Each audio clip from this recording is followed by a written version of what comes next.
That's it. It's over. Trump's wildest fantasy, locking Obama up, others call it Obamagate, is over. That is according to Attorney General William Barr.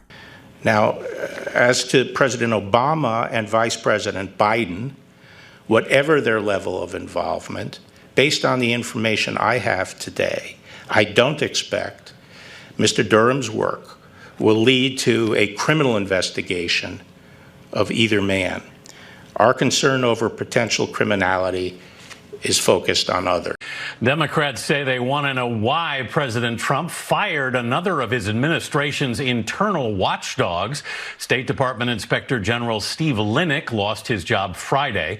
Paula Reed is at the White House. Paula, the president has removed 5 inspectors general since March. What do we know about Linick? Good morning, Anthony. CBS News has learned he was investigating Secretary of State Mike Pompeo, and it was Pompeo himself that recommended that Linick be removed. Now, congressional Democrats are demanding all records related to Linick's firing. Plus, we're learning about a second investigation that may have been underway into Secretary of State Mike Pompeo when the president fired his IG from the State Department on Friday night. John Roberts has got a mouthful already today on the North Lawn. John, good afternoon to you. Let's begin there now. Hello. And good afternoon to you, Bill. Just been listening in with one ear to the president's roundtable going on with restaurant industry leaders and executives. Certainly that sector of the economy has been one of the hardest hit with all of the closures.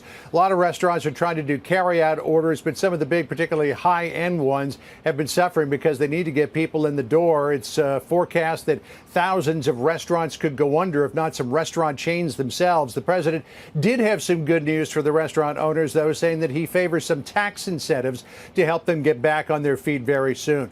To one of the other big headlines of the hour, and that is why the Inspector General of the State Department, Steve Linick, was summarily fired on Friday night. We are now hearing from Secretary of State Mike Pompeo on that. In an interview with the Washington Post, Pompeo saying that Linick, quote, wasn't performing a function. We all should just have our jaws just drop to the floor. The fact that 4 inspector generals have been removed by Trump just in a little over a month.